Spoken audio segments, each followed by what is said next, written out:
something on. I feel it. They're working? Yep. Mics are good? Yeah. Okay. Good evening. Welcome to tonight's Geneva City School Board of Education meeting. We have roll call, please. Mr. Arndt. Present. Ms. Fisher. Here. Mrs. Metzler. Here. Mrs. Milliken Dixon. Here. And Mrs. Ortiz. Present. Have a motion to adopt the agenda. So Move. moved. Second. Roll call. Mr. Arndt. Yes. Ms. Fisher. Yes. Mrs. Metzler. Yes. Mrs. Milliken Dixon. Yes. And Mrs. Ortiz. Yes. Please stand for the, are we in compliance? Yes, we are. Please stand for the Pledge of Allegiance. To the flag of the United States of America and to the republic for which it stands, one nation, under God, indivisible, with liberty and justice for all.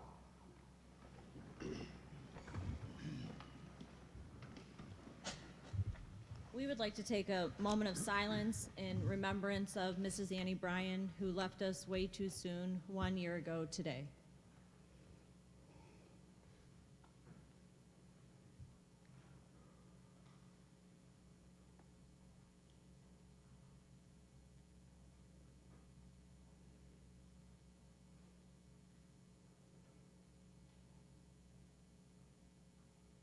Thank you. Is there any correspondence? Yes, usually this time of year is a busy time for correspondence, so I did receive a variety of communications ranging from CCP to first day pictures, busing, and property questions, and all were responded to or directed to the appropriate personnel. Do you have any correspondence? No? Okay. I have a motion to approve the minutes. So moved. Second. Any discussion? Roll call. Ms. Fisher. Yes. Mrs. Metzler. Yes. Mrs. Milliken Dixon. Yes. Mrs. Ortiz. Yes. And Mr. Arndt. Yes. A motion to approve the treasurer's financial report. So moved. Second. Any discussion? Roll call. Mrs. Metzler. Yes. Mrs. Milliken Dixon. Yes. Mrs. Ortiz. Yes. Mr. Arndt. Yes. And Ms. Fisher. Yes. A motion to approve the invoices. Move. Second. Discussion? Roll call. Mrs. Milliken Dixon. Yes. Mrs. Ortiz. Yes. Mr. Arndt. Yes. Ms. Fisher. Yes. And Mrs. Metzler. Yes. You have your informational items for the current investments. Is there any? No? Okay. The legislative report. Oh, that was quick. Good evening, everyone. There were hard copies over by the agendas. I hope that you grabbed one. So Governor DeWine recently announced the new teacher apprenticeship program. This program looks to address the teacher shortage Ohio faces, as well as create opportunities for those who already work in our schools, like paraprofessionals, library specialists, or bus drivers, to transition to teaching. Excuse me. Candidates participating in the new teacher apprenticeship program are also eligible for the new Grow Your Own Teacher scholarships. The Auditor of State issued final levy guidance for schools and local governments.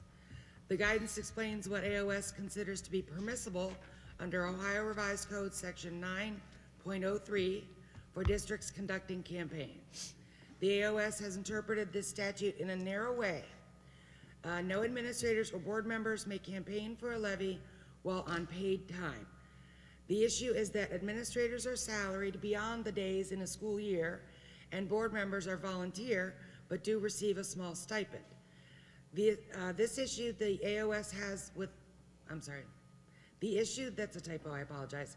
The issue that AOS has with those employees campaigning is that the statute forbids use of public funds for any levy activities. If a school employee is campaigning while on school time, the interpretation is that the statute is being broken. Tax dollars cannot be used to ask for more tax dollars or influence how taxpayers vote. We are allowed to campaign for a levy, quote, on your own time and on your own dime, end quote. If you'd like more detailed information, go to ohioauditor.gov. It's an entire 22-page document that outlines all of those things. That was just a quick summary. And Kevin, I sent that to you. That was all I didn't give your feedback, but that's all how you interpret it as well? Okay, thank you. There's some new legislation. House Bill 257 was introduced, which would authorize certain public bodies to meet virtually. We did that during COVID, and like boards of education, for example, were allowed to vote remotely, but are no longer, and so they're looking into making that a wider scope. And then there's the list of all of your elected officials, if you'd like to contact them about anything. So, thank you. Thank you. The ATEC report? Yes, on Wednesday, September 6th, I attended the rollout of Mike Rowe's work ethic program called the SWEAT Pledge. SWEAT stands for Skill and Work Ethic Aren't Taboo, and it consists of 12 statements that outline the importance of 4 areas: work ethic, personal responsibility, delayed gratification, and a positive attitude. The students filled the room and were very enthusiastic about the program. Speakers talked about their often rocky roads to success and how perseverance and determination allowed them to reach a very satisfying life and career.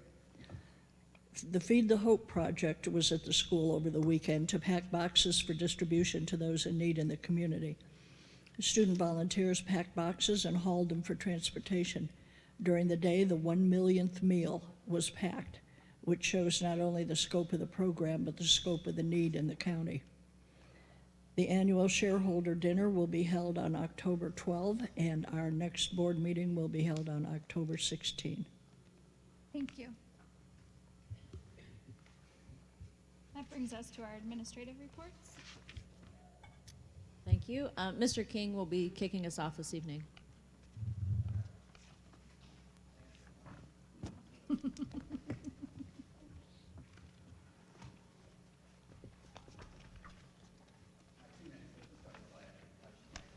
Sure.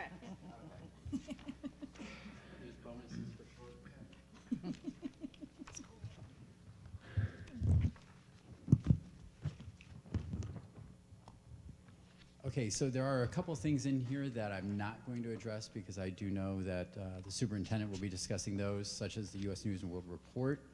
But the second item on here, hopefully the community has noticed the Sports Emergency Action Plan. We're a part of the CVC, the Sugar and Valley Conference. A few years back, I was president of the conference when we went from 18 to 24 teams. Part of the conference is trying to move forward with strategic leadership opportunities, and as part of that, the entire conference actually looked to something that Geneva has been doing already for a while, and that was with the help of athletic trainer D and AD Crossley, the pre-event emergency plan meetings, understanding where our emergency responders are, where their equipment is at, where the AEDs are, et cetera, so that should a student athlete have a medical emergency, the response would be that much faster.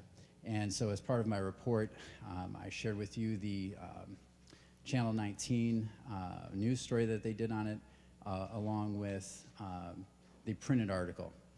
So this is, again, is something that Geneva has been doing for a while, that the CVC took a look at and said, wow, that's a great idea. So now it's mandated across all 26 schools.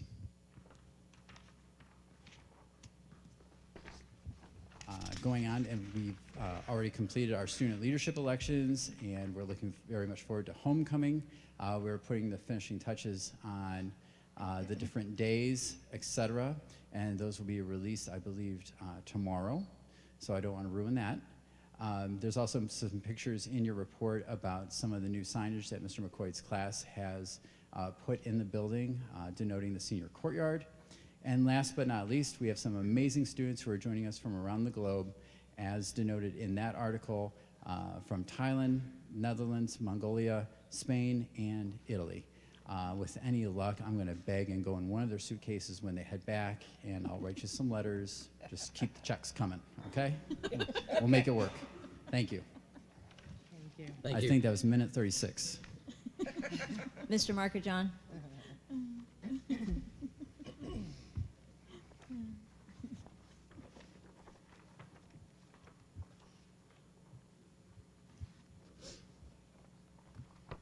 Test, test. It works.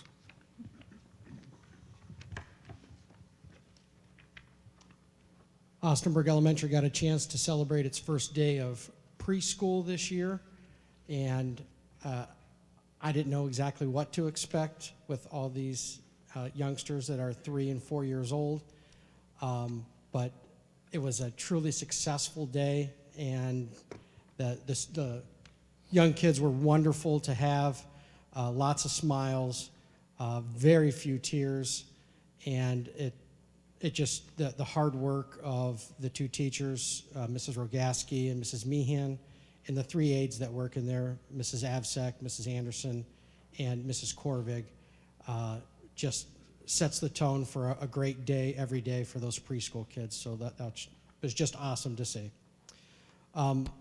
Also want to talk about the amazing efforts of the parents that make up the Parent Association, AESA, at Ostenburg, and they are so proud to have won 2nd place in this year's Ostenburg Country Days Parade. They wanted to say how happy they were with the groovy students that were on the float this year and truly made it a wonderful success.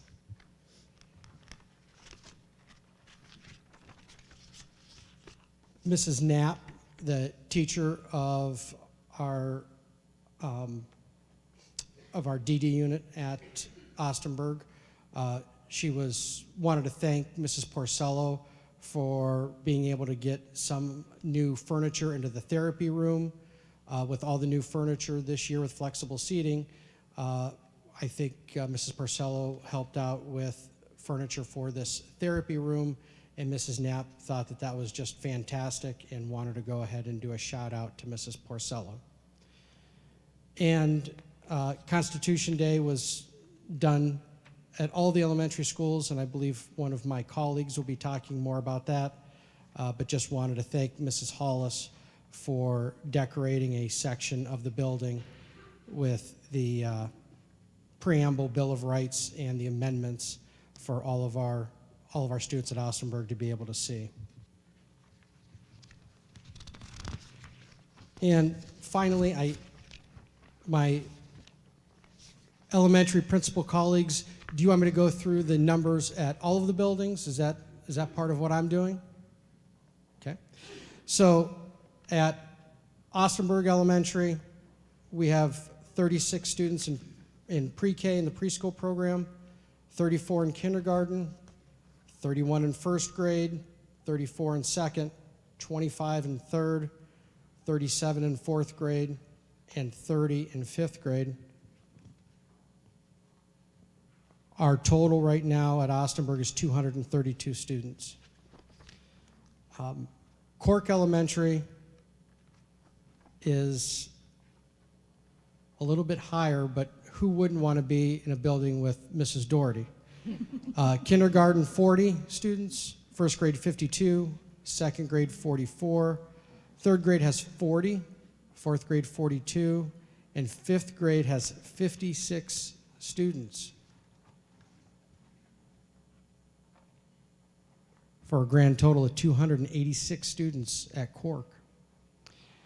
And GPS, leading the way with the number of students, 61 kindergartners, 54 1st graders, 67 2nd graders, 67 3rd graders, 58 4th graders, and 76 5th graders, for a grand total of 383 students at GPS. Mr. Markajon, could you speak to how many units of each, how many sections of each grade? Like 36 students in PK, that's, At Ostenburg, there's 2 units of each. okay. 2 units of each at Cork.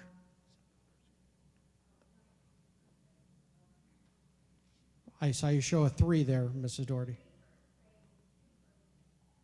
3 1st grade.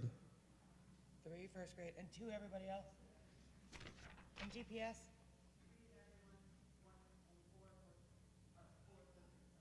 4 3rd grades. Thank you. And I'll just add one more thing on Ostenburg's enrollment.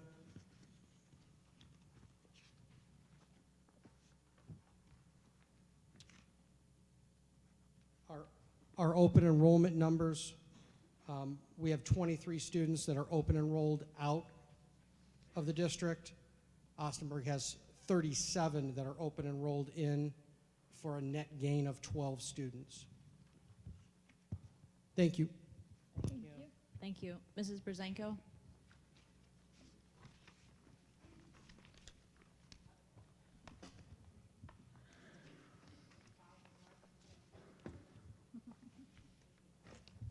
Good evening. As you can see from the cover, we have been utilizing the book vending machine already for some of the kindness things that the students have been doing or they were caught doing well. We had a fire drill, and I did 3, 4, 5 at one time and K1, 2 at another time so that I could see what actually happens at each side of the building. And Miss Gurley actually has a little girl that was in there, and she was having a big problem with her shoe, but she was not giving up the fight to walk to where she needed to be. So she did everything she could in her power to get where she needed to be. So I did give her a gold coin for that, and we praised them for all their hard work that they did. Every class actually did a great job. I got to learn a lot watching the fire drill for the first time at GPS. So the teachers did a great job preparing their students, and they did a great job just following what they needed to do. So yes, Mr. Markajon did talk about our numbers. They are there. I also gave you the last 3 years so that you can see the difference there. We always start off at one number and we always end up at another number. The teachers that are here right now will tell you that every day it seems like they're getting somebody new or somebody else is dropping off. So right now it's just a game of what's happening for the day. So we're working through that. I also gave you the breakdown, IEPs, 504 plans, the economic disadvantage number, how many are gifted in each grade level, 3, 4, 5. And again, like Mr. Markajon was talking about, how many teachers are in each grade level.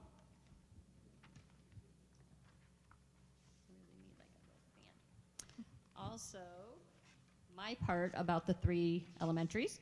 We are doing PBIS, and we are doing the character focus this month, the citizenship and kindness. Mrs. Simmons, again, and Mrs. Stowell, Mrs. Herder, and the phys ed teachers are working on our PBIS. So we are still doing the SOAR, S-O-A-R, Soaring Eagles Award. So each month, teachers will choose who are their Soaring Eagles, and then they are presented with something, and they will get a gold coin to use for the machine. And then when Dr. Treharn asks us for our one to represent our building, they will also get another coin. So there's an opportunity for them to get possibly 2 for that month. But all 3 buildings are going to be doing this. Alyssa Herder right now is the person in charge of taking the pictures and doing all that. So I'm grateful for her. Also, I gave you some upcoming events. We did Constitution Day. Our committee was Mr. Kopasak, Miss Kimmage, and Miss Brunsmond. They did a great job giving all the information out to the teachers. We have a fundraiser going on, Picture Day. We're starting extended learning for 3rd grade and kindergarten starting next week. We're gonna do our first ever trunk or treat at GPS. So I was excited that the new PTO was willing to let me slide something in. Familiar for me, and I think it'll be a great turnout for them. We have Red Ribbon Bullying Week coming up. The fall testing veterans program will be for grades 3, 4, 5. And we have the winter program coming up. So I just gave you a couple events. That way maybe something's free in your calendar and that you can maybe attend one of those. I'd like to thank all the teachers for all their hard work. The classrooms look great. They're more than willing to help me out with some questions. The students have great stories. For instance, Mr. Bryan was taking his class out to go to the bus, and the boys were standing there, and I'm like, how's your year going? And they're like, it's going great. The teachers aren't as mean as we thought. And I was like, that's really nice. Like, that's fabulous. And then they said to me, how is your year going? I said, my year's going well. And they're like, you know what? You come down that hallway, you really mean business, but you really have a nice personality. So I wasn't sure what I was supposed to do with that, but it is what it is. But I'd like to thank all the teachers and the families of GPS for sharing your children with us. we are here for you, so just reach out to any of us if you need anything. Thank you. Thank you. Thank you. Mrs. Porcello?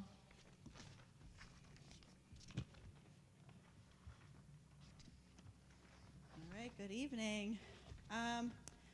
I want to start by saying that currently we have 49 teachers and administrators that have completed the Ohio Department of Education, I'm not sure if they've changed their name to the DO yet, authorized Introduction to Dyslexia course on Ohio ID through their learning management system.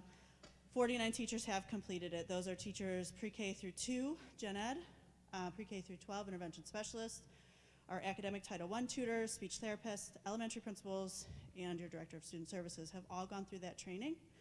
This year we have 17 additional teachers that will be completing the training. That includes the 3rd grade teachers, new staff members, and we still do have a handful of intervention specialists that need to finish that up. We also have, as I mentioned last month, a group of teachers and administrators that are going through the Wilson Level 1 certification program. At this point, they are selecting their students, and I hear rumblings. They come and ask me questions. I'm like, I don't know. You need to go ask Mackenzie, the director, what you're doing. But they're selecting their students. They're performing. There's 2 different assessments that they have to do to ensure that the student fits the criteria. And then once that happens, they reach out to the families to check to see that it's okay that they work one-on-one with their student for a year. Hopefully parents are okay with that because the benefit of this program is huge. In regards to the students that they can select for this program, they have to be students entering 4th through 12th grade. They will allow 3rd grade with certain criteria that's met. They have to have an average cognitive ability, that's an IQ of 80 or higher. Their reading ability needs to be ranked between the 5th and the 30th percentile, which comes out to about a grade 2.0 in their reading ability. They have to have a higher listening comprehension ability than independent reading comprehension ability. They have to obviously have poor decoding and spelling skills, and they have to have no prior Wilson reading system instruction. And a lot of confusion comes with that because we do use Foundations, but that's not Wilson reading system. It is produced by them, but it isn't the Wilson reading system. Also, I want to address the reception of 504s and IEPs. We do, at the meetings, try to have a paper copy that we hand to families as they walk out of the meetings for both 504s and IEPs. But they also sometimes are sent via email through our Same Goal system that we use for writing and storing and sharing documents within the district and with parents. If at any time you find yourself without the IEP or 504 that you want, you can ask principal, you can ask me, you can ask intervention specialist, and we're able to share those with you immediately. We don't like to hold those hostage. I would also like to thank Roberta Horvath. I don't know if she came in here or she's maybe still sitting out there doing emergency medical forms. I want to just thank her for all of the work that she's done. I get emails from her late. I get emails from her on the weekends. I get emails from her on days that we don't have to work. She's always working nonstop to try to make sure that we get our students enrolled and that we have all of the documents that we need to ensure that we're providing the best education for them. And if I call her and ask her for something, she's Johnny on the spot to try to help me find what I need. And I definitely appreciate that extra work that she puts in. Kelly, Thank I you. have a question for you. Yes. So, in the GPS report about the gifted students, so in the 4th grade, we had 1 student identified in the screening as gifted. Does that seem low to anybody else? I mean, is that?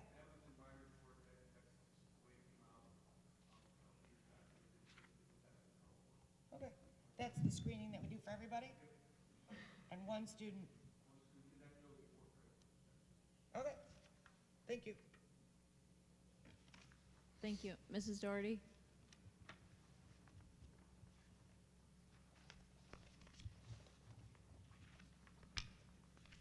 Good evening. I'm the last elementary principal, so guess who's doing Constitution Day? Thank you, Mr. Markajon. We take the time to involve students in understanding the Constitution and the role civic responsibility plays in our society. And I think it's evident in all of our buildings, that civic mentality, because anytime we have anything to collect for our community or a community service project, everybody is there and ready to help. So thank you for everybody for that. But for Constitution Day, all 3 buildings, we had coloring activities in the classroom, YouTube videos. Somebody did the Creature Constitution, or reading A to Z level J. People did create a classroom constitution. There were morning announcements. What is the Constitution and the Bill of Rights? And there was Reader's Theater, the Constitution, United We Stand. There's so many activities out there that we can use for the students. So it is a nice time that we do celebrate Constitution Day, and that was on September 18th we did that. So that's our Constitution report. Hey. But I'm going to continue it because at Cork, continuing the discussion, in Mrs. Jackham's class, the students worked in groups to discuss what they wanted to see as classroom behaviors and how they wanted their classroom to be run. These behaviors and procedures were put into the classroom constitution, which all of our 3rd graders signed. Mrs. Jackham also read aloud, "We're Writing the Constitution" by Jean Fritz and "What's the Constitution" by Nancy Harris. So she wanted to report that out, what she's doing, and I appreciate that. Moving on, we are going strong with our flex seating and our personalized learning. We're collecting data now with our iReady. Teachers are doing surveys. I think Mrs. Hollis is the one that shared a survey with all teachers, or they might have found a different survey, just to learn more about the students, their interests, how they want to learn, what, you know. So we're collecting all that data right now. And then the younger grades for the survey, they had picture choices, so it wasn't just questions for them. And as teachers are doing these surveys, they're finding other surveys and other questions, so it's kind of snowballing into really finding out about the students. And we do have parent surveys too that some sent out. So doing this allows teachers to provide learners with content tailored to their interests and needs. And that leads to engagement, which is what we want for them to learn, increasing that motivation. And we want them to enjoy and want to learn and come to school. That is our biggest thing that we want to do each and every day. So the students have been very excited about their new furniture. It looks really great. I included some pictures in there. And so far, so good. They've been, and there, of course, are regular classroom desks and areas with that. So if students are more comfortable in that position, then they're more than welcome to do that. So it's still been exciting. It's still new. So we'll keep it going. We'll keep reporting on that. Our PTO is very busy. They're planning our walkathon for next week. And that's during the day of fundraiser, but the kids are only out there for a little bit of time. But it's a fun time for them. They get to interact and do something good to collect, again, a community service project and for our community, our school community. And we're having our first trunk or treat. I've never done a trunk or treat, so we'll see about that. And it's the evening of our party, so sorry parents, but we're gonna have them so sugared up. But it'll be fun. And then Saturday follows us. So it'll be the weekend. So also they've started our school store up again. We used to have a school store, then we stopped for a little while, and then we have it again. And that's just a great opportunity for our kids to replenish their school supplies for a greatly reduced cost. So we like seeing that again. It's every other Friday. And we too are starting our extended learning. We're going to focus on 3rd grade because we do have our state test coming up. So I did include historical enrollment data. Of course, there's a lot of variables that affect these numbers, but I'm just so used to doing this. I didn't include IEP gifted. I can do that at another time, but it is interesting just to watch the classes. Either you lose or you gain. And at the bottom, it's on the next page, I did do the totals, and we are gaining an open enrollment coming in. So, you know, again, so many variables that we can look into and talk about, but our general enrollment is going up as well. So just some historical data there for you. Thank you. Thank you. Mr. Poland?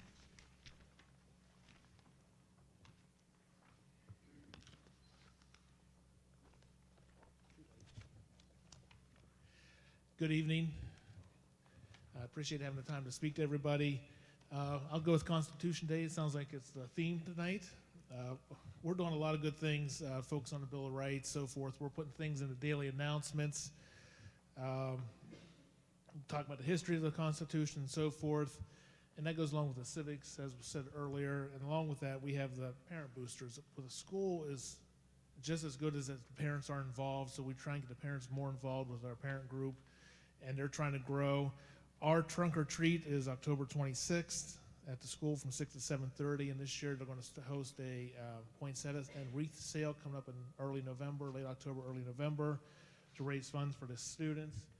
And it's always important to have great partnerships, and that group's an incredible partnership to have in the school. And another partnership we have going on is Joe Caro and University Hospitals, and they're bringing in life skill lessons, and they're going to focus on topics like making decisions, keeping friends, staying calm, and communicating with others. And this week we're working on Start With Hello Week, where we focus, recognize loneliness with kids, trying to show empathy, becoming friends with kids you might not recognize or might not know, and so forth. Along that, next week we'll have Spirit Week based on the Start With Hello. So that's kids are going to be excited about that. Our sports teams are going very well. We just found out our volleyball team won 7th grade and 8th grade won tonight. Our 8th grade's on a win streak of 2 in a row. We're excited about that. They had a rough start to the season, so we're happy. And I was also asked to talk about something that's been on Facebook quite a bit. And middle school's a difficult time for students, staff, and parents, believe me. I had 2 girls go through middle school myself, trying to figure out who they are. Emotions are emotional roller coaster, up and down. At GMS, we focus on each student and try to provide them skills that will help them throughout their life. One skill we really try to focus on is time management. Time management can be used the rest of your life, your job, your family, everything you name it is time management. During the first couple weeks of school, you notice kids are excited to come late to lunch, classes. You kind of forgive that until they get there. Third week, we've had 30-plus kids coming late to lunch. So we said, okay, let's monitor this. We found out there were kids going to locker rooms, kids going to the restrooms, hiding out. They're about 10, 15 minutes late to lunch. So we had a conversation during lunch. Hey, you need to start coming on time, a couple days in a row. If you start coming late, you're going to have detentions.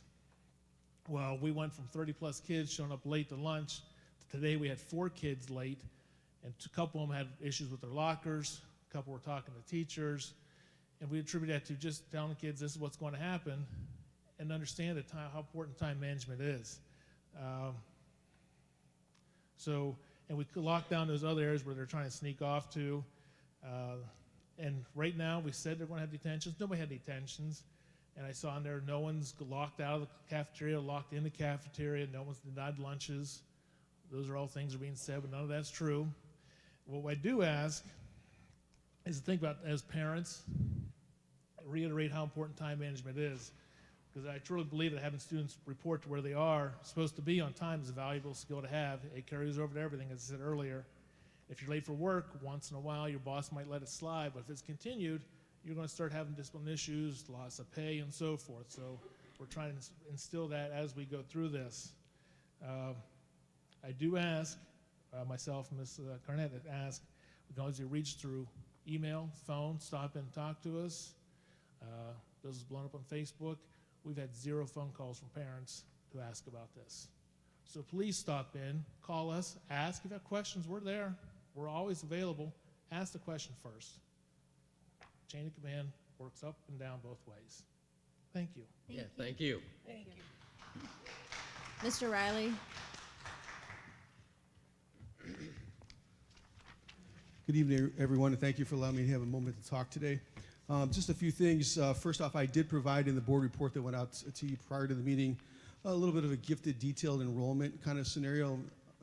That's probably why the question of, one 4th grader at Austinburg had kind of come up. Don't really have an answer for that. However, that was before my arrival into the position.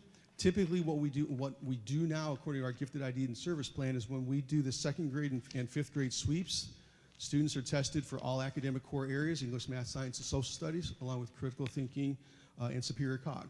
So if you take a look at the document that I had provided you, across the board, for the most part, every grade level has approximately 16 upwards, upper teens to upwards of 20s. So that's a low grade level, and the 9th grade level currently this year at the high school only has 8. So I'm not sure what may have happened in those couple of years, but it is what it is, I guess, at this point. However, I've kind of done some thinking, but our current ones right now that's how we test. Okay, sure thing. Some other information that was out of there, we have 179 students in our gifted program this year, grades 3 through 12. 119 of those students have only one category. Perhaps they were only identified as being gifted in reading and writing.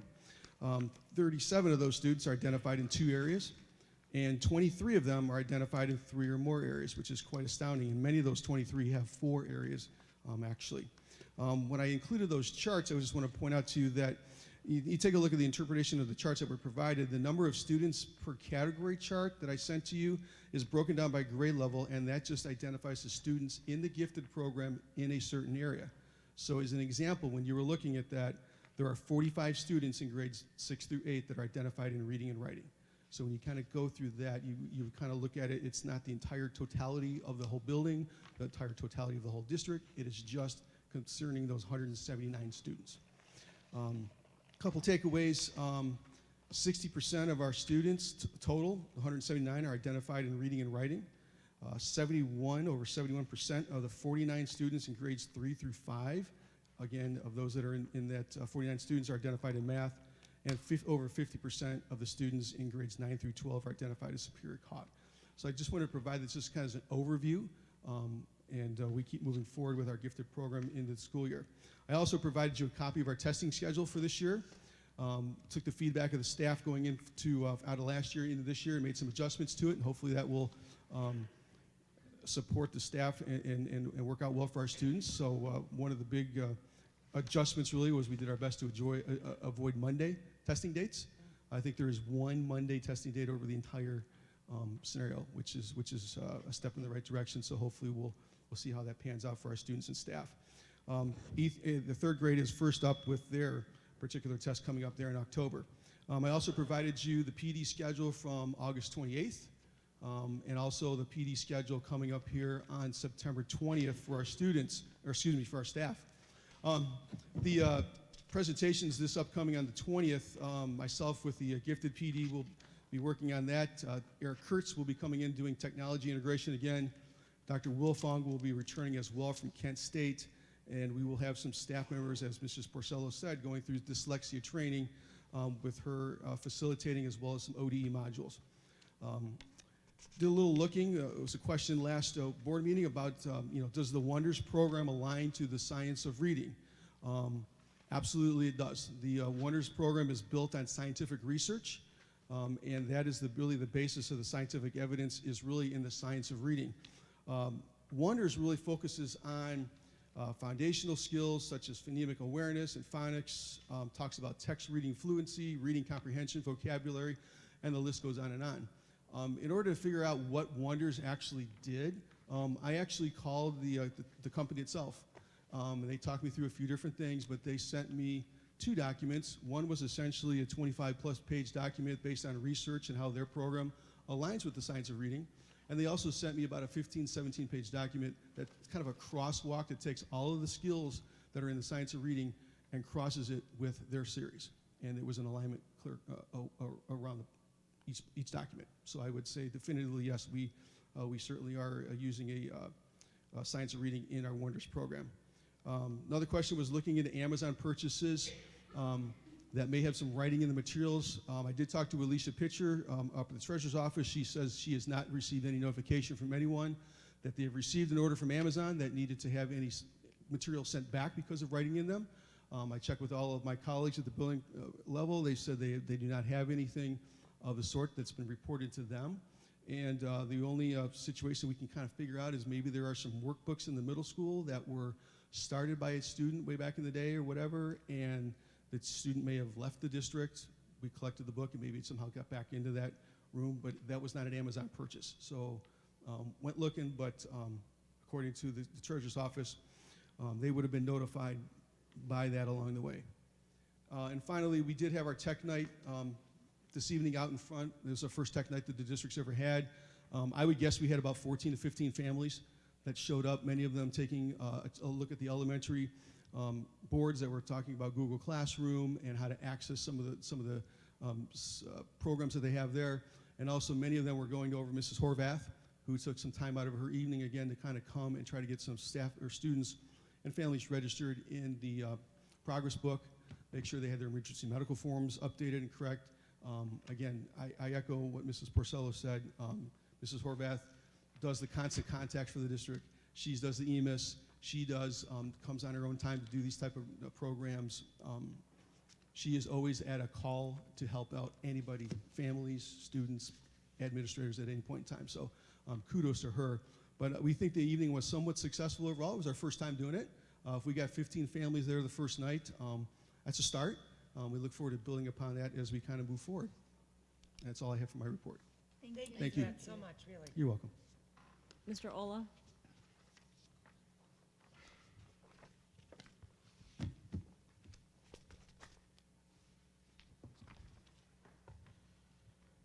Good evening. I'll give you a quick update on the Transportation Department. As of June 29th, all of our active buses had passed the annual inspections by the State Highway Patrol. On August 29th, one of our buses was involved in an accident that is currently being investigated. September 1st, approximately 6 to 7 members of the State Highway Patrol, as well as members of the Ohio Department of Education, People Transportation Office arrived at the bus garage. When they arrived, they were initially there to inspect 6 buses. After inspecting them, they decided to inspect 6 more. Excuse me. Once those were completed, State Highway Patrol decided to inspect the entire fleet of buses. At that time, 11 had not passed the inspection for a variety of infractions, and they were thus taken out of service late in the afternoon, which led to very late bus changes and cancellations. That afternoon, when one of our drivers were doing their pre-trip inspections, the driver found that the bus they were in did not pass their pre-trip inspection that had just passed Ohio State Highway Patrol inspection. And then sorry, I lost my place. Between that evening and the following morning, 8 of the 11 buses were repaired and passed inspection by the State Highway Patrol, so that way we could resume busing that following Tuesday after Labor Day. The remaining 3 are currently under repair, and they are expected to be fixed and re-inspected and back on the road shortly. Earlier this month, we adjusted the system numbering for buses and the routing so that way we could alleviate some of the previous confusion that was found among the parents and on social media. And on September 20th, we are welcoming Heather Free from Department of Education, Transportation, People Services to provide additional training for our staff, as well as onboard instructors there to help with additional pre-trip inspections. And lastly, the 6 new buses that were ordered were delivered much more ahead of schedule today, and they will be inspected and get radios and cameras installed so that we can have a total of 8 new buses put on the road to transport the students safely. Thank you. Thank you for a job well done. Nice job.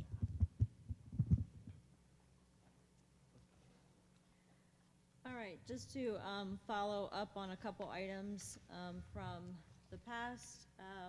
If the board, if you recall, you had voted to approve an MOU in regards to adding an additional assistant baseball and assistant softball coach. That did not pass with the union. However, I did receive an MOU from them requesting 23 additional supplemental positions.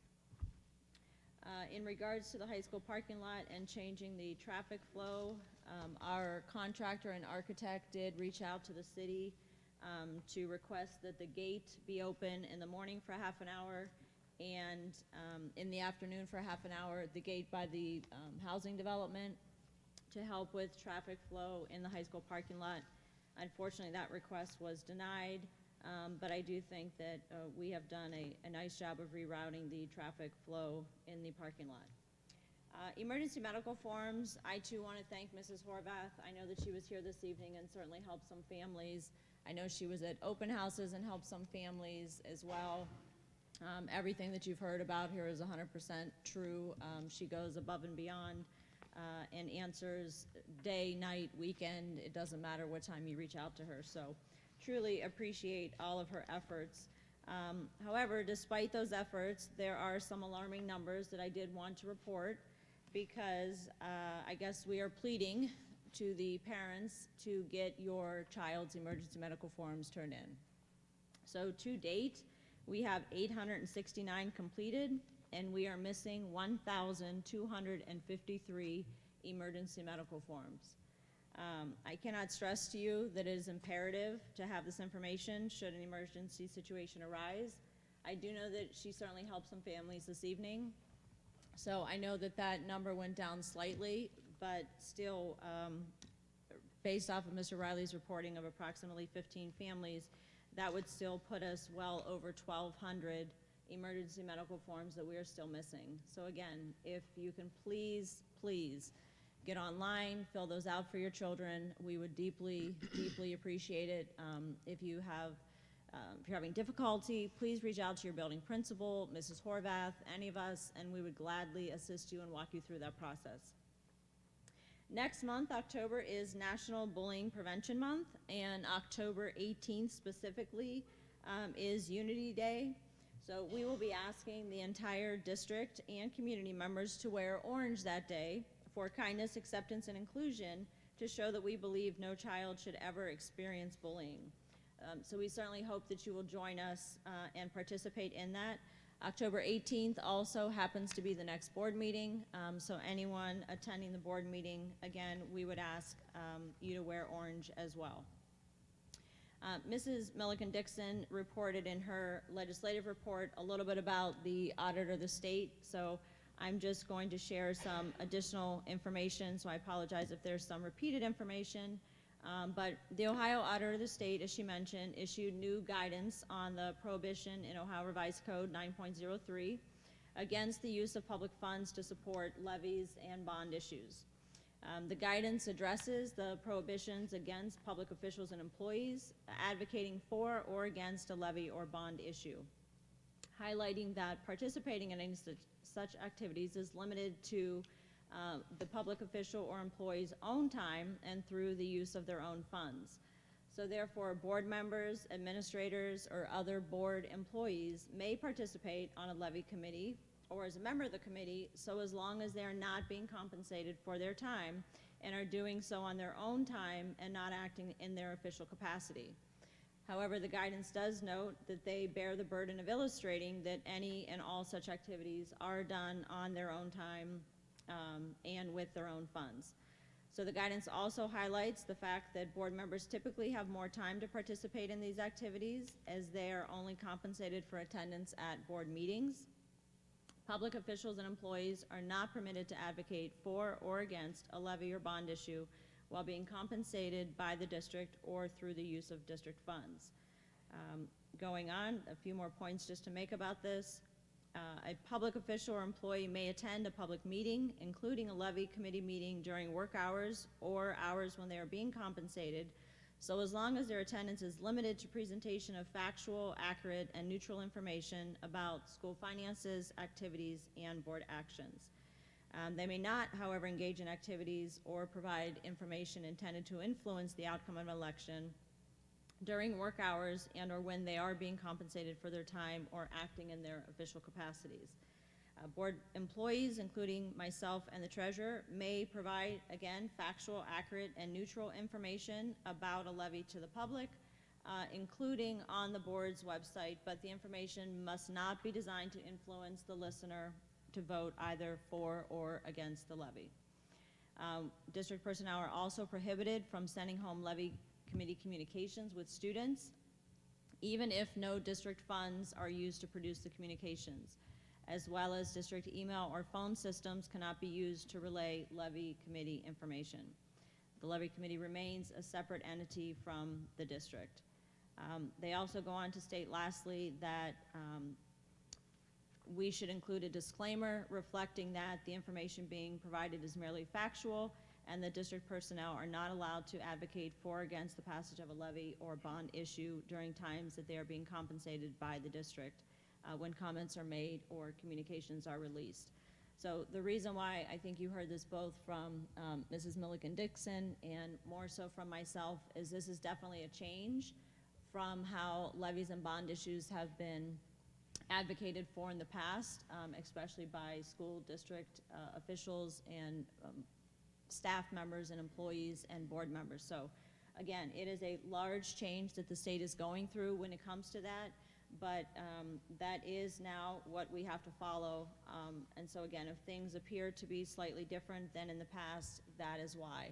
Again, this is all from the coming out of the state auditor's office.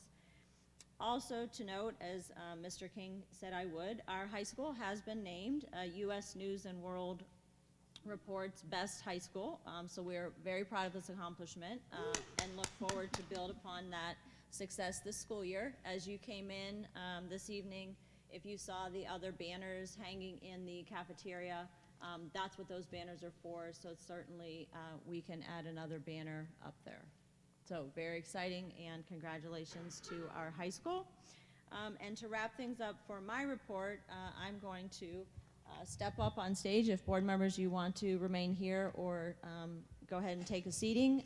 As I mentioned at the last board meeting, I would be sharing the district strategic plan this evening, as well as I'll be sharing some information on the state report card, highlighting how the district performed on the state report card.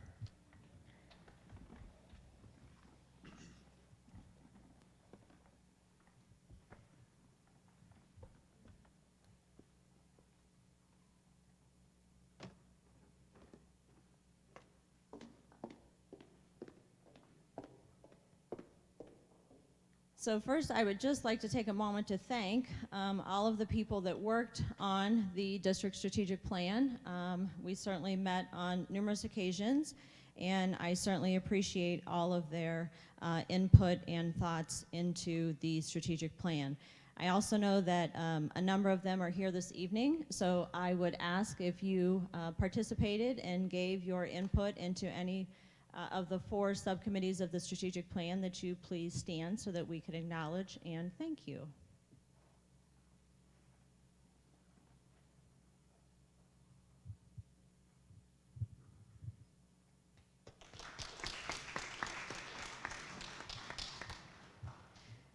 So with our strategic plan, we thought that we would put it out in a variety of formats. One is an ebook, so it's an online book. We also have embedded videos, so each of the 4 subcommittees created a video to share the goals that subcommittee came up with for the district strategic plan. So we have our portrait of a graduate that we are also very proud of on the front of our 3-year strategic plan. And then it really does work like an ebook and flips. So even though you may not be able to see the print from where you're seated this evening, I could assure you that the videos are telling you the words that are on each of the pages. Hi, I'm Dr. Treharn, Superintendent here at Geneva Area City Schools. And I'm Kathleen Milford, a community member of the Student Success Committee. And we are here today to share the goals of the Student Success Committee as part of the district strategic plan. In the first goal, the district will develop opportunities to transform classroom spaces into personalized learning environments, allowing students to succeed with choice and voice.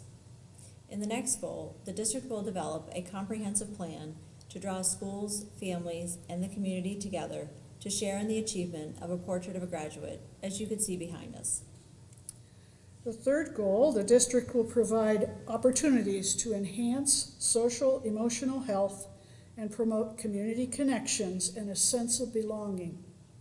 The fourth goal, the district will expand resources and experiences in order to challenge and engage students at all ability and grade levels. Thank you. So those are the goals from the Student Success Committee. Hello, I'm Jamie Ortiz, President of the Geneva Area City School Board. Today I'm going to share with you the goals from the Finance Strategic Plan Committee. Our first goal is the board will start the hiring process for a smooth transition between our outgoing and incoming treasurer. Our second goal is the district will develop a comprehensive financial plan that includes maintenance, technology, and exploring other funding sources. And our final goal is the district will communicate a broad range of basic financial information to the community to build trust. Thank you for your time. Next, we have community engagement. I'm Superintendent here at Geneva Area City Schools. And I'm Mrs. Bursanko, the principal at Geneva Platt R. Spencer. And we are here today to share the community engagement goals of the district's strategic plan. In the first goal, the district will hold technology nights quarterly in conjunction with other planned school and community events. And a contest will be created where each building develops a district brand that the public will vote on in order to enhance community engagement. The district will create a standard procedure and timeline for welcoming new families to the community, and the district will utilize parent groups from each building to initiate collaboration with local businesses to increase partnerships with the schools. And the last goal is that the district will actively engage seniors from the community by creating events that will promote interaction within the schools. Thank you. Hi, I'm Kelly Porcello, Director of Student Services. And I'm Dave Riley, the Assistant Superintendent. We were both part of the Facilities Committee who worked on developing a part of our strategic plan for the upcoming few years. And we're here today to talk about the 3 goals that we developed. The first goal is to create a plan for the replacement of student activity vehicles, maintenance vehicles, and outdoor equipment. The second goal is to construct a storage building at Kurzik for those pieces of equipment to be stored safely in. And finally, the third goal was that we were going to use the house on the hill that will be utilized to serve the most pressing district need, which is the storage for building and athletic equipment. Thank you. And then on the back of the district strategic plan ebook lists the goals for year 1. So each of the 4 subcommittees gave their input on, after they developed the goals, what year they felt it would be most beneficial to implement those goals. And then as an administrative team, we took that input and sort of laid everything out from all 4 subgroups together and planned for each of those. So on the back, when you do look at the ebook, you will see it lists the goals that we are focusing on for year 1 of the 3-year plan. And then this back page of the ebook will change each year to reflect the goals that we are focusing on that specific year. So again, the back will change. This will get posted after this evening on both our district website, social media. I know they'll be rolling out the videos separately as well, because everyone seems to be attached to their phones and is easily and eager, always willing to watch a 30 or 60 second video. And so that's why the videos are very short, hoping that people will engage with them and watch them and come to learn a little bit more about our district strategic plan. So again, I want to thank everyone for their input on that, and I'm very pleased with the outcome. Moving on to our district report card. So as I'm sure you've read in the newspapers or seen on the news, the state released all of the district report cards on September 14th. And so I would like to take some time to kind of go through that report card and explain it, because it has changed from maybe the system that we remember previously. So previously on the state report cards, districts were rated on an A through F system. They were letter grades. And the state has shied away from the letter grade system, and they have now moved to a star system. So there are, a district can earn between 1 and 5 stars, and the overall rating, which is new this year, districts last year got rated on each of the different components with a star rating, and this is the first year the districts got an overall star rating. So the overall star rating has half star increments as well, but each of the component ratings only have whole star increments. I will also say that according to the state, 3 stars is meeting the state standards on each of the different component areas. And as we go through some of these slides this evening, you'll see how our district Are we back? Oh, thank you.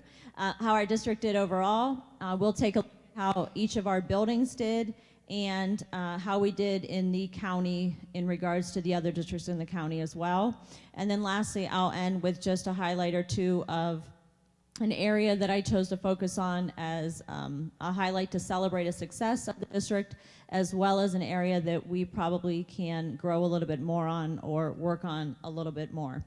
So again, there are 6 components as they're listed here that are a part of the overall report card. I will say only 5 of those are reported on this year. The college career workforce and military readiness is non-reported, so it gets an NR for non-report. And I'll kind of talk about each of those. So the achievement component, previously everyone really focused in on that component. That component was whether or not students passed state testing, which was referred to as the indicator. So did we meet the indicator for, 3rd grade reading or 6th grade math, or whatever the tested area may have been. They have moved away from that when it comes to the achievement component. So students obviously still take the test, and we want them still to master and show proficiency or higher on the state test. But as far as the stars go for the achievement rating, it is based solely now on PI, which stands for Performance Index. So that is what is calculated as a measure for the achievement component. Progress is all about growth, or if you've heard the terminology value added, that is the progress component. It looks at how closely students are growing. So there's a difference between our students passing the test and our students growing from one year to another. So a student may, pass the test 3 years in a row, but the trajectory that they may be taking might be a downward trend, even if all 3 years they pass the test. So year 1, maybe they passed it and they scored advanced, and the next year they still passed it, but they only scored accelerated, and the 3rd year they still passed it, but they only met proficiency. So even though that student passed the test from an achievement standpoint, all 3 of those years, they were declining or not showing growth because they were on a downward trajectory. So that kind of summarizes the progress component. Gap closing really looks at reducing gaps for student subgroups. Graduation, districts are rated on both a 4 and 5-year graduation rate. And early literacy measures both reading improvement and proficiency for students in kindergarten through 3rd grade. Then they take each of those 5 components, because remember, the college career workforce and military readiness is not rated. So they take each of the other 5 components, and this is the overall weight that goes into the overall rating that we're going to take a look at here in a moment. So you could see that both achievement and progress have the largest weight towards the overall rating, and then graduation rate, gap closing, and early literacy all have equal weights for those 3. So as a district overall, again, 3 stars, meaning met state standards. We scored 3.5 stars, so we were in the upper range of meeting state standards. And then across the board, for all of the 5 components that are rated, we scored a 3, which again indicates meeting state standards. Looking at Austenburg, overall they scored 3.5 stars as well. And then I tried to do a comparison just to highlight the growth that our district is making as a whole, because it's certainly something to celebrate and certainly worth thanking our teachers and administrators for all of their hard work in getting us there. So if there's no arrow up or down, that means that for that particular component, their scores stayed the same from last year to this year. So in this case, we could see Austenburg improved in 3 areas. They went up in the number of stars that they received for achievement, gap closing, and early literacy, and they stayed the same in this case for their progress component. Here we see Cork.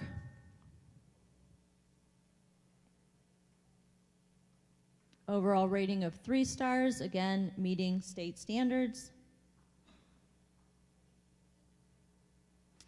We have GPS.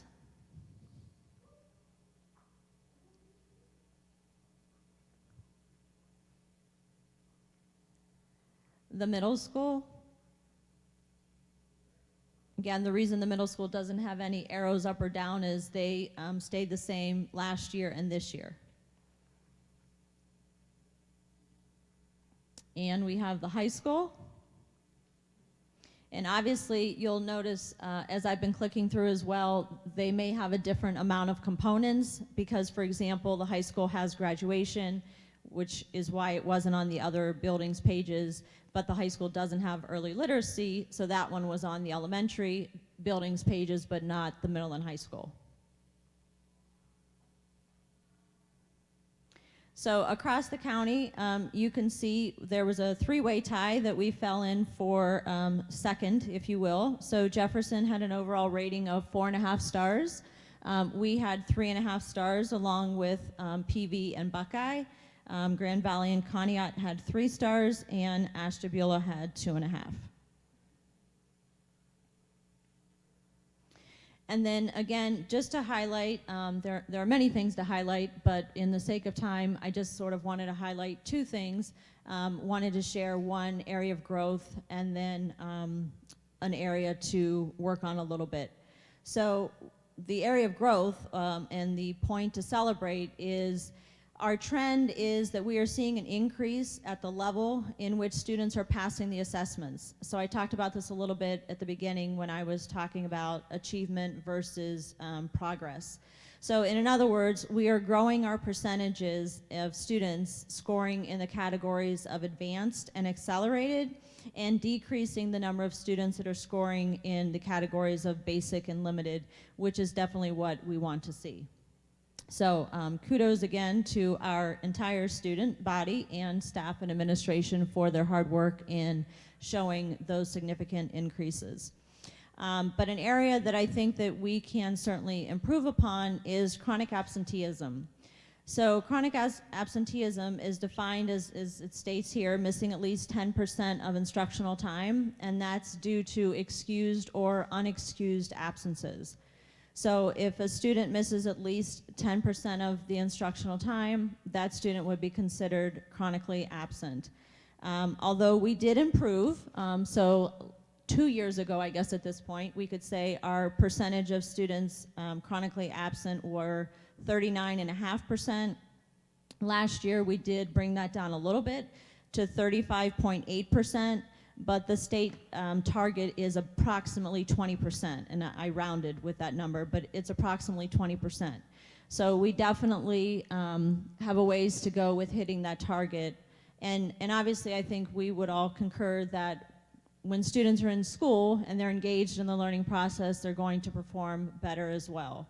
So again, definitely an area that we want to continue to drop. That's one percentage that we want it to be 0 ultimately, but lower percentage when it comes to chronic absenteeism is better.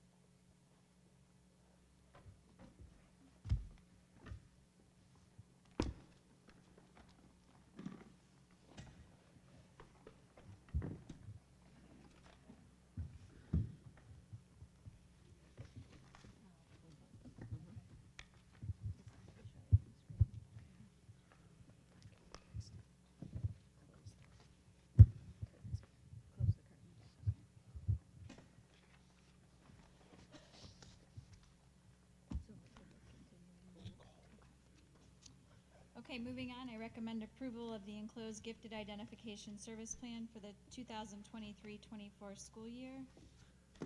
So moved. I'll second. To note, the only changes is the date, and there's an additional resource in the back. Is there any other discussion? Roll call? Mrs. Ortiz? Yes. Mr. Arndt? Yes. Ms. Fisher? Yes. Mrs. Metzler? Yes. Mrs. Milliken Dixon? Yes. I recommend the board approve the strategic plan for the Geneva Area City School District for the 3-year period, July 1st, 2023 to June 30th, 2026. So moved. Second. Any discussion? Yeah, I'd like to say something.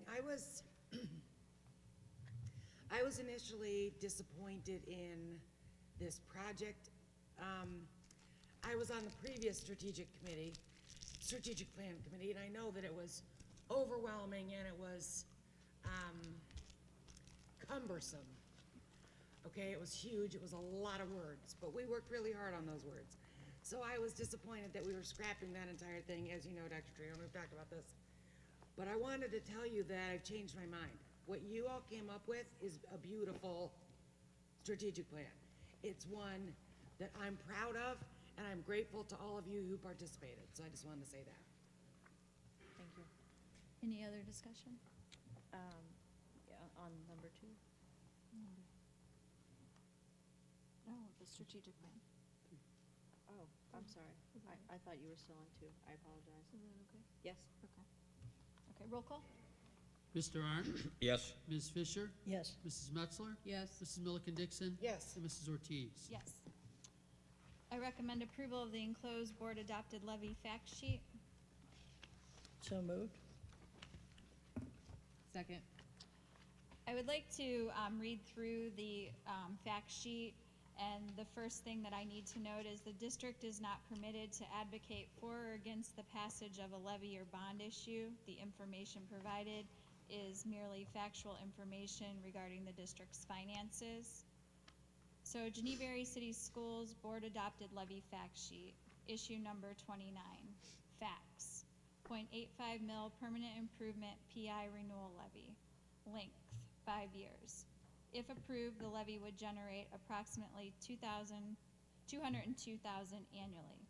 If approved, the cost of taxpayers would be $17.47 for each $100,000 of the county auditor's appraised value.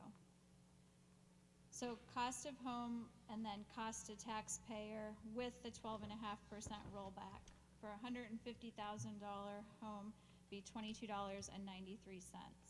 A $100,000 home would be $15.29, and a $50,000 home would be $7.64. If approved, collection would start in 2025 for tax year 2024. PI funds have been used for items such as the following: new school buses, building improvements, parking lot asphalt and striping, cafeteria equipment replacement, baseball, softball field improvements, tennis court repairs and equipment, other vehicle replacement. Is there any other discussion? I have a question. Do we know what the average cost of a home is in our district? I mean, where do most of us fall, I guess, is the question. That's probably a question for the county auditor. Probably is. Thank you. Roll call? Ms. Fisher? Yes. Mrs. Metzler? Yes. Mrs. Milliken Dixon? Yes. Mrs. Ortiz? Yes. And Mr. Arndt? Yes. I recommend that the board approve the following resolution selecting GPD Geotechnical Services, Inc. to perform construction material testing for the project and authorizing negotiations of an agreement for services. I'll move. Second. Discussion? We had gotten 2 different companies that expressed interest in this. GPD was the lesser of the 2. They had said that they would not exceed $18,000, and GPD has worked with Hammond before, so hence that's why the recommendation is for GPD.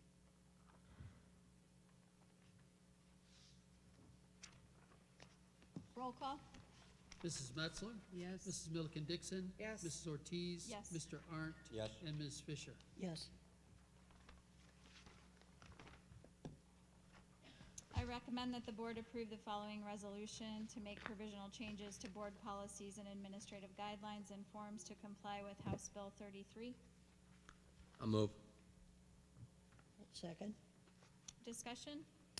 Yes, this is a resolution to keep all of our policies from having to be changed and still be compliant, since so many of them reference the Ohio Department of Education, and since the Ohio Department of Education will be changing to the due in lieu of changing all of the policies that may mention the Ohio Department of Education in them. This resolution will allow us to not have to change those. So then as we move forward, as we periodically review other policies, we'll change them as we go? Yes. Type thing? Okay. And my other question is, do we know when this happens? When does the ODE end and the DE? I couldn't find it in my. October 3rd. October 3rd, this year. Yeah, okay. 90 days after the passage, Okay. 90 days after the passage of the bill. Oh, thank you. I didn't know that, Kevin. I appreciate it. Roll call? Mrs. Milliken Dixon? Yes. Mrs. Ortiz? Yes. Mr. Arndt? Yes. Ms. Fisher? Yes. And Mrs. Metzler? Yes. I recommend approval of an engagement with Full Spectrum Marketing for the 2023-24 school year. Move. Second? Discussion? I have a couple of questions. These are the folks that do our Facebook posts and all of that? Yes, and some of them are here this evening. Oh, hello. I have not been overly impressed.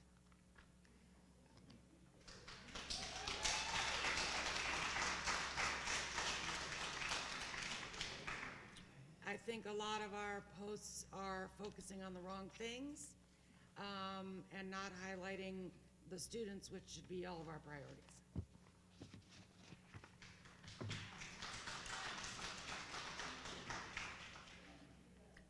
Any other discussion? Roll call? Mrs. Ortiz? Yes. Mr. Arndt? Yes. Ms. Fisher? Yes. Mrs. Metzler? Yes. And Mrs. Milliken Dixon? No. I recommend approval of a one-time payment to the Asheville County Schools Council of Governments in the amount of $1 million in order to provide a reserve for the payment of medical and vision expenses. So moved. Second. Discussion? Yes. So our district was asked by our insurance consultants to do a 25.2% rate increase. Initially, when Mr. Lillie and I sat down, we had talked about doing a 5% increase, along with asking the board to do a one-time pay into the COG, which is the Council of Government, for $1 million. When I attended the COG meeting, the board voted, not this board, the COG, let me clarify that. The COG voted that each district had to do a minimum of 25% of what they were being asked to increase by. So therefore, the 5% that we initially had gone in anticipation of raising the insurance rates became 6.3. The reason we are still asking the board to do a one-time pay-in is basically our reserve isn't able to keep up with the high number of claimants and medical expense increases. So because we've had a high number of claimants and high claimants, we did not want to pass that high increase on to the employees. So again, we're asking that the board do this one-time pay-in of $1 million. The insurance consultants had estimated, based on looking at prior trends and patterns, that the amount that we would need to increase by would be $1,280,000, or I'm sorry, $1,280,455. And the reason for that, we are doing the 6.3% and still asking that the board do the $1 million pay-in is that cumulatively, that 6.3% along with the $1 million pay-in would basically be approximately the amount that we need to increase it by. Any other discussion? Anything to add, Kevin? Well, for those that don't know, the Geneva's insurance program is a self-insured program through a pooled group, the Asheville County Schools Council of Governments. When the insurance consultants recommend, this is actuarially calculated to keep up with increased medical costs as well as our past history of claims. The premiums not only go to pay the claims expense, but also reinsurance costs for stop loss, as well as the administrative fee for the TPA. So our premiums have not kept up with the claims costs, and thus our reserve has been wiped out. When a district's reserve is in the negative, at some point they may begin having to pay interest to the COG because our claims are being covered by the other districts in the COG's reserves. So this $1 million will give us a reserve to help cover our claims costs so that we don't have to rely on the other districts. So how could we have prevented this 1 year ago, 2 years ago, 3 years ago? What's the solution to this so it doesn't happen again next year or the following year? Well, it might be higher premium increases. I mean, that's what we're trying to stave off this year, but one of the reasons it hasn't in the past is the recommendation by the insurance consultants. What we have agreed to is generally been lower increase than that, hoping that we had a reserve that would cover us for a while,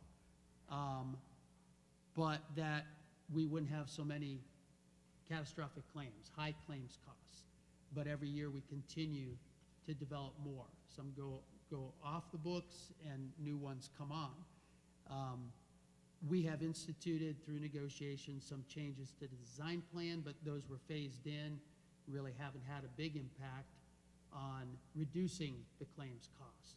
But I mean, the only way to avoid high premium increases is to either decrease the claims costs. The only way you can do that is by healthier people, not having to go see the doctor, not having catastrophic claims, but we haven't been able to avoid that. So if you can't control the claims, then you have to have bigger insurance premium increases to keep up with the increased claims cost. So in the future, if it doesn't balance out at some point, we won't be able to say no to the insurance consultants to their larger recommendation and go with a smaller recommendation. We'll have to go with the recommendation in order to keep up and avoid having to do this again. You have a good memory. Has there been an increase in claims cost over the last 5 years? Oh, yeah.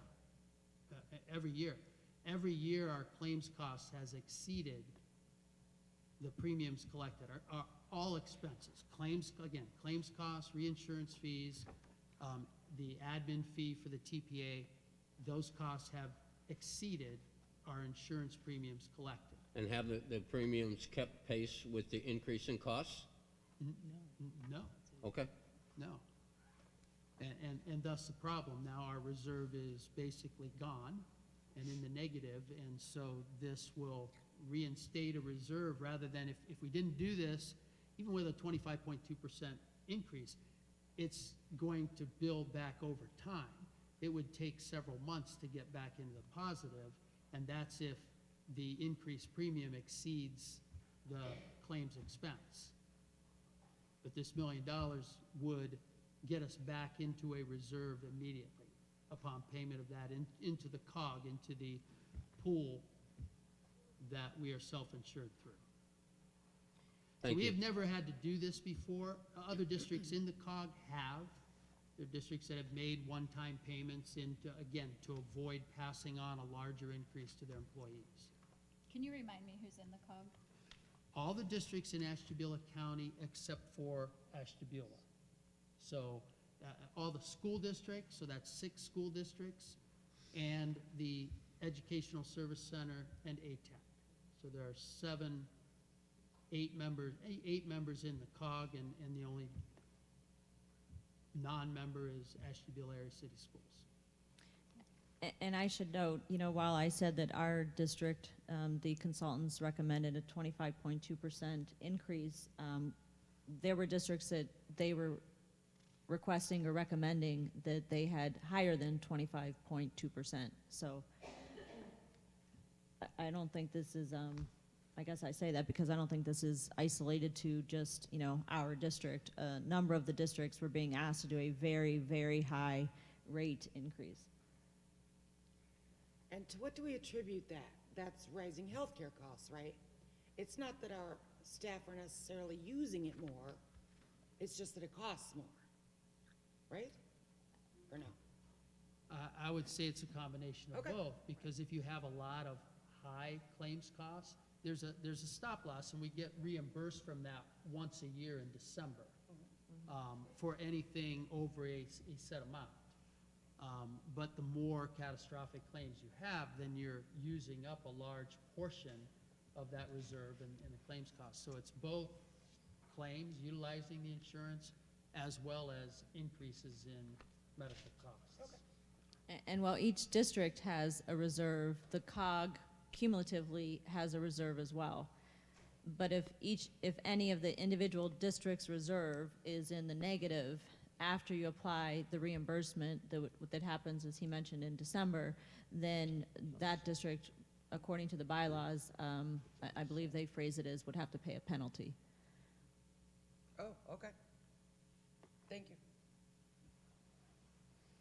Roll call? Mr. Arndt? Yes. Ms. Fisher? Yes. Mrs. Metzler? Yes. Mrs. Milliken Dixon? Yes. And Mrs. Ortiz? Yes. The treasurer recommends approval of the appropriations as presented for fiscal year 2023-24 to be considered permanent appropriations upon receipt of the certificate of the county auditor, that the total appropriations from each fund do not exceed the official estimate of resources. So moved. Second. Discussion? Roll call? Ms. Fisher? Yes. Mrs. Metzler? Yes. Mrs. Milliken Dixon? Yes. Mrs. Ortiz? Yes. And Mr. Arndt? Yes. I recommend that the athletic petty cash guidelines be amended to change the account from arbiter pay to Dragonfly effective August 1st, 2023, and authorize the treasurer to increase the funded amount from $3,000 to $5,000. So moved. Second. Discussion? So Yes, please explain this to the me. Ohio High School Athletic Association pushed for all districts in the state to move from a platform called Arbiter Pay that we were using to pay our officials. It is used for other things, scheduling of athletic events and so on, but all officials were paid through Arbiter Pay. They chose to move to Dragonfly, which isn't a bad move. Arbiter Pay charges each district a transaction fee for each official paid per day, not necessarily per game. Official does multiple games in a day, they get one transaction fee. That transaction fee has increased since we've been doing it through Arbiter Pay. And moving to Dragonfly decreased that transaction fee, so it saves districts money. But this was all done at the very end of the year. There was a rush to get training in and a rush to get set up and get started. The issue with increasing the funded amount from $3,000 to $5,000 is that officials' fees have increased quite a bit from last year to this year in the last 5 years. So we go through, I get on the phone with the athletic director, we go through the games, the officials that need to be paid, verify the amounts and pay. We try to do that on a weekly basis, and 1 week and we're wiped out. So we want to increase what it is a petty cash fund. This goes on our bank reconciliation. So we want to increase that athletic petty cash account from $3,000 to $5,000 so that the money will last a little longer, because too often we may be waiting on the ACH from to refund the account after we pay officials before we can pay officials again. So increasing it to $5,000 will allow us a little more time, not have to reimburse the account as much.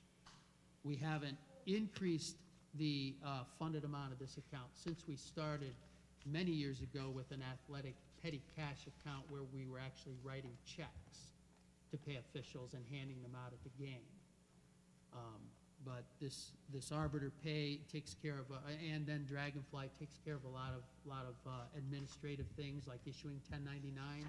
The 1099s are issued through Arbiter Pay and now Dragonfly rather through the individual districts. When we had a checking account, very often we had a lot of outstanding checks. Checks were handed out, they never cleared our account. You have to take care of that at some point. We try to contact the officials and so on. With this payment platform, we don't have any of those issues. Okay. Thank you. Roll call? Mrs. Metzler? Yes. Mrs. Milliken Dixon? Yes. Mrs. Ortiz? Yes. Mr. Arndt? Yes. And Ms. Fisher? Yes. The treasurer recommends that the board approve the disposal of the attached list of assets as they are no longer of any use to the district. So moved. Second. Discussion? Roll call? Mrs. Milliken Dixon? Yes. Mrs. Ortiz? Yes. Mr. Arndt? Yes. Ms. Fisher? Yes. And Mrs. Metzler? Yes. I recommend the following personnel actions for the 2023-24 contract year.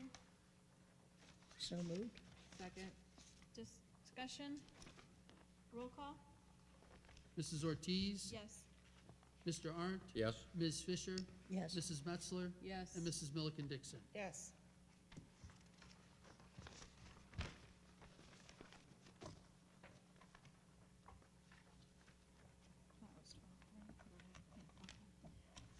I recommend the following volunteer coach for the 2023-24 school year.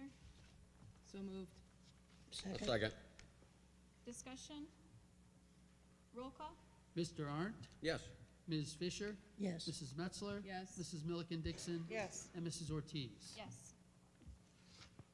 Okay, our next item on the agenda is public comment. The board has adopted bylaw 0169.1 to provide for 30 minutes of public comment at regular meetings of the board. Each statement made by a participant shall be limited to 5 minutes in duration, and no participant may speak more than once on the same topic unless all others who wish to speak on that topic have been heard. All participants are expected to comply with the standards set forth in the board policy manual with regard to public comment. When you step up to the microphone, please state your name and address for the record. And we will now begin 30-minute period of public comment for today's meeting.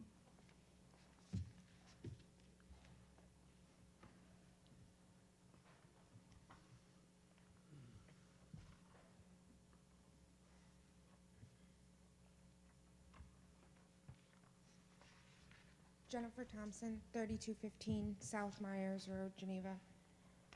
First, I'd like to say I appreciate the written legislative report. Thanks for hearing me on that. Made it a little easier. Question I have, doesn't really matter, but a few months ago you mentioned that ATEC had applied for a grant to expand, but I don't remember ever hearing if they were granted that. It hasn't been awarded yet. Okay. There was a dollar number put into the budget that was just recently passed. And so now they're going through all of the requisitions and requests from the various schools across the state. So we did get information. They were asking some more questions. Then the superintendent said, does that mean we're getting some money? And they said, well, just please answer our questions. So it is in a process. Okay. Thank you. Another thing about busing, I know you guys are sick of hearing it. Every time the buses are put out of commission or, you know, somebody comes in and says something's wrong with the buses, we often hear it can be anything, even down to an interior light. That's even more frustrating because why, if you guys know that that's going to put a bus off the road, why wouldn't we fix that immediately? So that's even more frustrating to say it's as small as that. But there were quite a few serious brake issues with those buses, and I'm speaking from going to my husband who's a mechanic saying, what does this mean? Because I have no idea. And some of those things were very serious and could cause even more serious accidents than happened. And I'm glad we have new buses, but it is frightening that our kids were on those buses with those brake issues. And one last thing is, Mr. Poland, I'd like to thank you for addressing the lunch situation. We have a lot of new, all of our principals are new, with the exception of Cork, in a new building or new. There's a lot of changes happening, and the kids are being pulled into these, like, I don't know, they're being pulled in here, and you guys are talking to the kids and telling the kids, like, these are the changes that are gonna happen, and then the kids are coming home and they're telling us tensions are high, so we tend to believe what our kids are saying, which makes parents angry. We turn to Facebook, it turns into this big explosion. Have you ever played a game of telephone with children of any age? Any age. Adults either, Jennifer. So we are getting half information. My daughter told me she was locked in the lunchroom. a teacher, I don't know which teacher, told me that the lunchroom doesn't even have locks on the doors. But it was very easy to believe that because during the strike last year, our students were locked into this room here, and it was a disaster. So it's very easy to believe those things. Intentions are high. So maybe we could have some communication with the parents, even if our students are at high school level, and let the parents know what's going on outside of just expecting our kids to tell us, because the game of telephone is not a fun game to play with children. Amen. Thank you.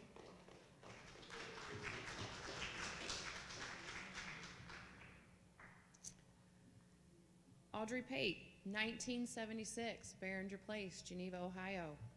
You're going to have mine memorized just like you do Michelle's. Each of you were sent an email from me last week.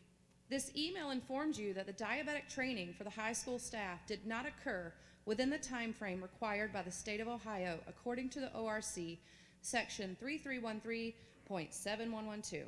I am restating this fact tonight so that it is in public record for every parent or guardian of a diabetic student to be aware of this situation. Not a single board member bothered to reply or reach out to me. Not a single "thank you for bringing this to our attention" or "this will be looked into." I'm sure you were silenced or threatened by our superintendent. How dare you respond to a parent?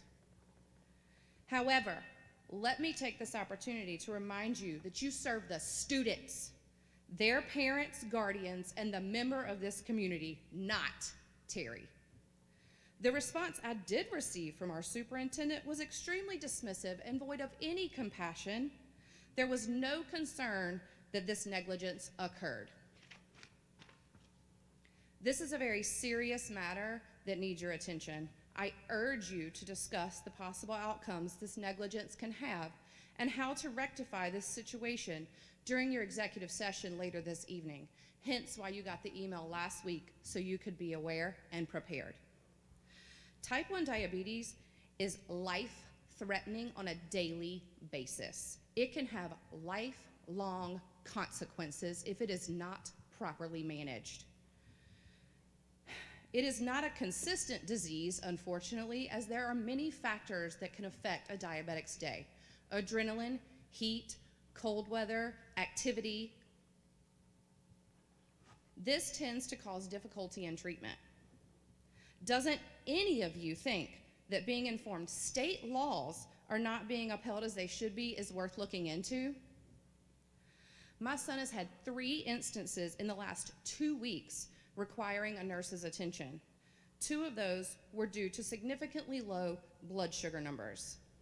I cannot stress enough that you need to hire qualified nurses for each building for the entirety of the school day. They should not be running from building to building when my son's numbers are dangerously low. A diabetic situation could become life-threatening within the time it takes for a nurse to drive to the high school from another building, which had to happen during one of those instances. God help you all if anything happens to my child, because there isn't sufficiently trained staff members who are knowledgeable enough to help him. Will I go away? Will I be dismissed or silenced? You're daggum skippy, I will not be. Thank you.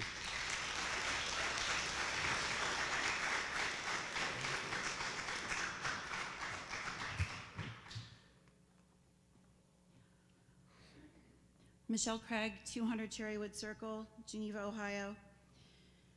So tonight I'm going to speak a little bit about board policy, because every time that an issue arises, this board circles back to the board policy that they have been elected to follow. This street runs both ways, so let's talk about that. I have prepared a packet for each of you, including pictures of what I have had sent to me and taken myself over the past week, and I will email it to you this evening after the meeting. The first part of this is we're going to talk about Section 1000 on the tobacco use prevention and policy on premises. I have at least 10 to 15 pictures of the construction crew sitting out there smoking while they're working, and my daughter's in the classroom just inside smelling all the smoke.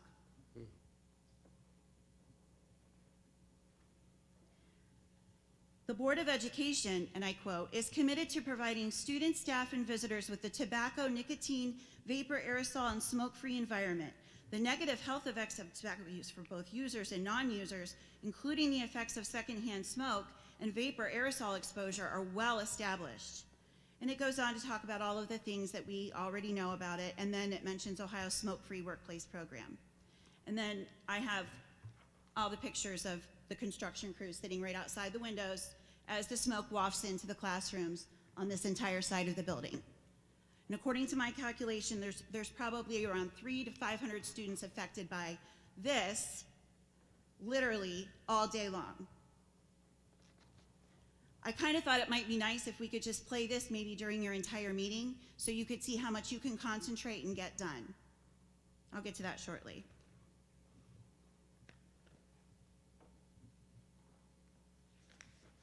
The second issue I want to talk about is school safety. This is going to be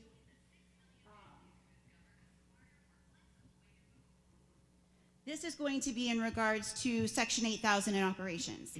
The Board of Education is committed to maintaining a safe and drug-free environment in all the district schools. The board believes that school crime and violence are multifaceted problems, carries on. And then we talk about an emergency management plan. To that end, the superintendent shall develop and adopt a comprehensive emergency management plan for each building in the district. The EMP shall be submitted on standard forms developed and made available by the Ohio Department of Public Safety. In developing this plan for each building, the superintendent shall involve community law enforcement, safety officials, not limited to law, fire, emergency medical personnel, mental health providers. It runs down the entire list, but all of us know these people as stakeholders in a district. It's going to include everyone. In developing this plan, the superintendent shall examine the environmental conditions and operations of each building to determine potential hazards to student and staff safety. There's 6 parts to this plan. I'm going to highlight just a couple. It should be a single document that's created and published and shared with all stakeholders. The second part of this 6-step plan is that it should access the functional needs of the students, teachers, and staff. It talks about door locking, a floor plan unique to each floor of the building, a site plan that includes all building property and surrounding property, an emergency contact information sheet, stakeholder signatures, proof of completion of an approved threat assessment training program for each member of the building's threat assessment team. I've not seen any of that. I asked my daughter this afternoon, have you had a tornado drill, a fire drill, or a level 1 or 2 active shooter drill since this construction started? You know what she told me? No. That's a problem. The last part I'm going to talk about is safe and drug-free schools. Part C of this plan states that as part of the EMP, the board shall verify that it has procedures in place for keeping schools safe and drug-free. 30 seconds remaining. C states that the prevention activities that are designed to maintain safe, discipline, and drug-free environments allows a teacher to communicate effectively to all students in the class and allows all students in the class the opportunity to learn. My child is listening to construction equipment beeping and the room shaking all day long for your office. There's no emergency plan. There are no conversations that have been had. Time is up. And this is a problem. Thank you.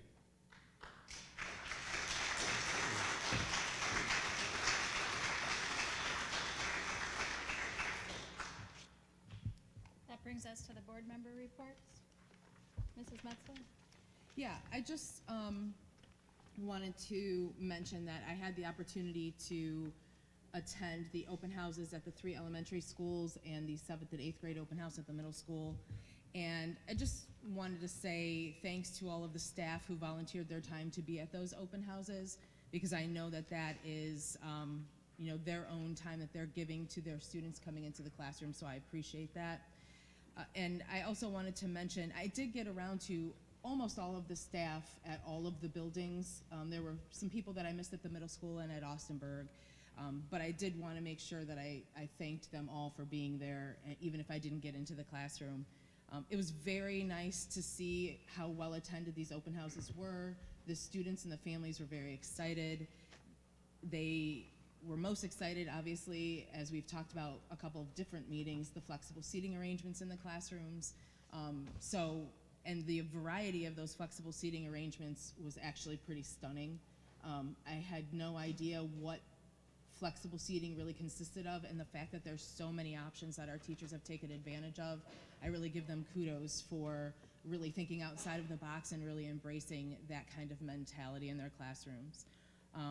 And I also wanted to mention the book vending machines, because I saw a lot of students very excited about looking at a vending machine that had books in it. I don't know if they were as excited as if they saw snacks, but they were very excited about the books. So I wanted to mention that and thank those teachers again. I also have a statement that I'd like to give. As many of you know, since becoming a board member in January of 2020, I have been visiting district buildings, departments, classrooms, and staff members to observe the day-to-day activities that our staff and students experience.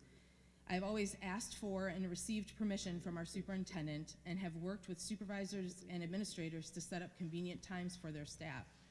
In every instance, it has been communicated to me that the visits have been appreciated and I have been welcomed. At this time, while it is not my choice, and for reasons that have nothing to do with my schedule, my desire, or my commitment to our district and students, those visits will be discontinued in the final 4 months of my term. I have always thoroughly enjoyed connecting with our students and staff during my visits and observing our classrooms, as they have changed tremendously since I was in school, and even since my daughter attended not so long ago. It is my intention to attend public special events as I am available, but I also, if you have special programs happening in your schools, please send me an invitation and I will definitely try to be there. I want to thank all of you for your willingness to allow me to visit your classrooms and workspace, and for helping me to get a better understanding of our daily district functions from your perspectives. I have truly appreciated our interactions and conversations and believe they have been invaluable while serving as a board member. Thank you.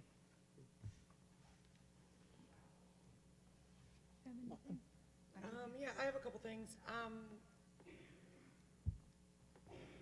I first want to say I'm sorry to hear that, Amber, but I'm glad that you've enjoyed your time doing that. I'm also concerned about the construction that's interfering with children's learning, and I don't know what the solution is to that. Most of you, if not all of you, know that I am in favor of this new addition, which of course isn't a popular opinion, but I'm not in favor of the building of it interfering with learning. We are a learning institution after all, and so I want to work on some solutions to figure that out. And the smoking, of course, is unacceptable, where the students can be exposed to that. The diabetic education thing also. And the other thing is, I want to thank all of you who stay after the public comments. It means a lot to me that you stay and listen to what I have to say. And I just want to thank you for that. But we have to have a nurse in every building. It's unacceptable that we don't. And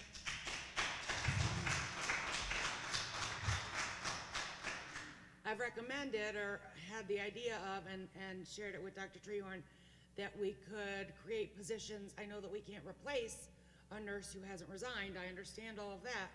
But what I'd like to see us do is create new positions for LPNs. And I've been told that there are people willing to take a job as an LPN right now in our district. And so I think we should create those positions and so that we can have coverage in the schools.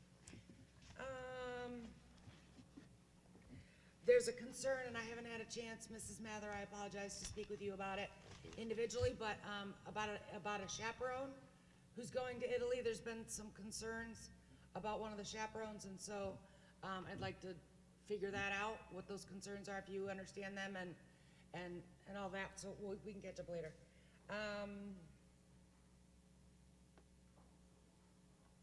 So back to the construction thing, so who is it that supervises the workers? Why are they allowed to be smoking, for example, on our campus? Is it their foreman or whatever? And why is this person not clear about the rules about that on a school campus? I guess those are my questions. That's all I have. Thanks. Mr. Arndt, do you have anything? Yes, I do. Thank you. Some of you may know, and some of you may not know, the high school now has a new cross-country track out there. I'm going to mention two names here, and there were a couple other people involved, but these two are primarily the ones. It's Mr. Bobby Sheeman and Mr. Brent Carrick. They both have children in our school, and their children run and play other sports. But they put a lot of work into a 3.2-mile course. It starts over here to the west of the back of the high school and goes along the back and goes over in the wooded area and high grass area here to the east of the school, and then goes back around, goes all the way along the northern part of the property, around Milliken Field, around the pond over there, and comes back here. They brush hogged it, they leveled it, they rolled it, they put drains in, they planted grass seed on it. The mowers here at the high school have gone out there and kept it mowed, and I'm told that some of our students are actually running on this track. I tell you this because we had some citizens come forward, some parents, and they put a lot of work into that. It's on our high school. I've never seen another cross-country track on a high school out of all the high schools that I've ever been at. So that's a pretty good thing for Geneva High School. Secondly, I've seen a lot of, I'll call them seniors, which I'm one of them too, out there walking in the late afternoon or in the evening. So it's not a bad little walk. And I encourage you, if you don't know about it, to go out there and just do a walk through it. It's a pretty good course, and it's certainly advantageous for us to have that course out there as a high school. Thank you. Thank you. I just have one thing to say. I want to give a shout out to the middle school because I have a 6th grader and a 7th grader this year, and open houses were amazing. So thank you. Thank you to all of the staff that was there. Anything else? No? Okay. I recommend the board hold an executive session for the purpose of considering the appointment, employment, discipline, promotion, demotion, or compensation of a public employee or official. So moved. Second. Roll call. Ms. Fisher? Yes. Mrs. Metzler? Yes. Mrs. Milliken Dixon? Yes. Mrs. Ortiz? Yes. And Mr. Arndt? Yes.